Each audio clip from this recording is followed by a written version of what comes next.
Hello everyone, this is साक्षी अरोड़ा और आज मैं आप सबसे अपने और अपनी दादी की इक्वेशन के बारे में बात करने वाली हूँ। थोड़ा वियर्ड लगेगा सुनने में, बट हम दोनों का इक्वेशन काफ़ी अच्छा था। उनका नाम था कौशल्या देवी और प्यार से हम सब उन्हें भाभी बुलाते थे।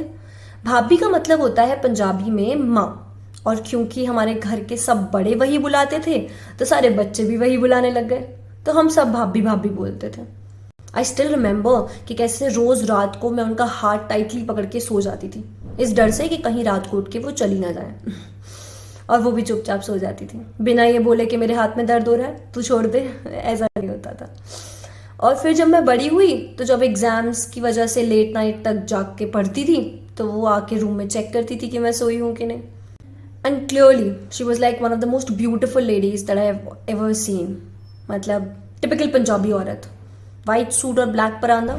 जितने भी सूट थे उनके सभी वाइट थे क्योंकि उन्हें वही पहनना अच्छा लगता था। And she looked beautiful.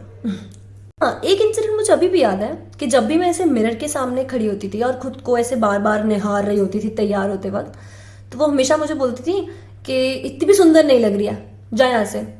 तो बहुत टाइम तक जब वो सेम बात रिपीट करती रही मुझे थोड़ा अजीब लगा था। मैं एक बार गई भी थी उनसे पूछने कि आप हर बार ऐसा क्यों बोलती हो। तो कहती हैं क्योंकि ज़्यादा देर तक खुद को निहारो तो नज़र लग जाती है, तो तू नज़र ना लगा ले खुद को, इसलिए मैं बोल देती हूँ ना। Well she was. इनफैक्ट मुझे एक इंसिडेंट और भी याद है कि वो अपने ही जो मैं उन जब भी वो गाती थी कुछ तो मैं रिकॉर्डिंग कर लेती थी। तो मुझे याद है जब वो बीमार थी तो मैं उनके कान में ईयरफोन्स डालकर उनको वही रिकॉर्डिंग सुनाती थी जो उन्होंने गाने गाए होते थे। और फिर जब वो बंद हो जाते थे तो उनको लगता था कि वो फोन गा रहा है, तो वो फोन पे चिल्लाती थी कि तू बंद क्यों हो गया, तू और गा।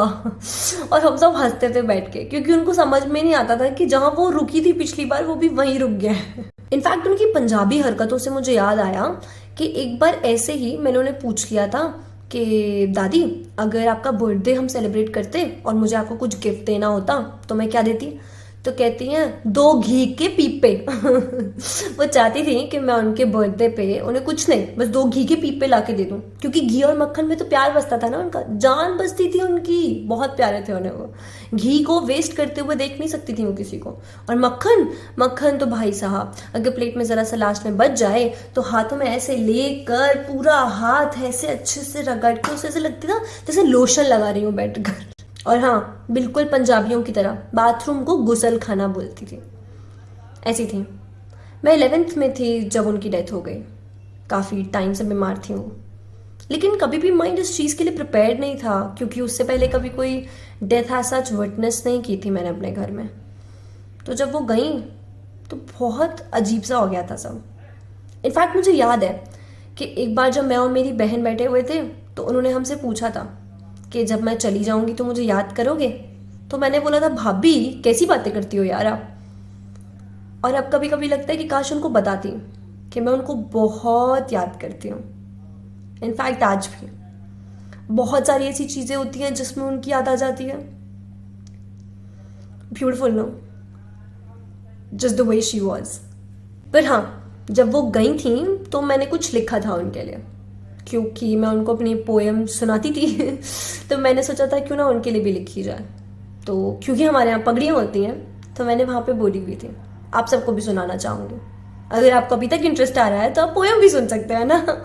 So do listen.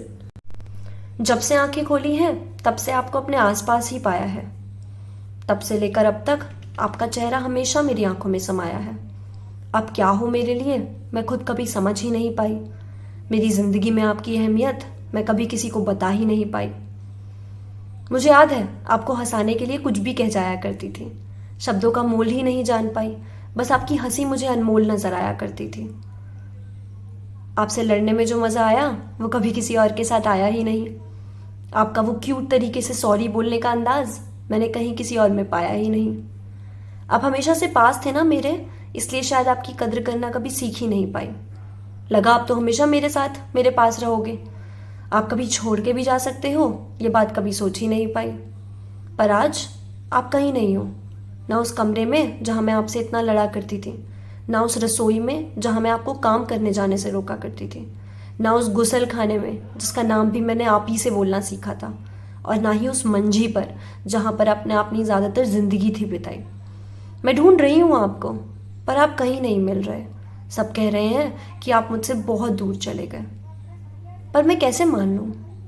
भले ही मैंने आपका आखिरी दिन अपनी आंखों से देखा था, गुजरते हर एक पल के साथ आपको अपने से दूर जाते देखा था। वो पहला दिन था जब आप किसी को नहीं पहचान पाए, अपने बेटों का नाम तक अपनी जुबान से नहीं ले पाए, और इन सब का एंड वो हुआ जो मैंने कभी सोचा भी नहीं था। आपकी जिंदगी का वो दीपक रात 1 बजे बुझ गया था।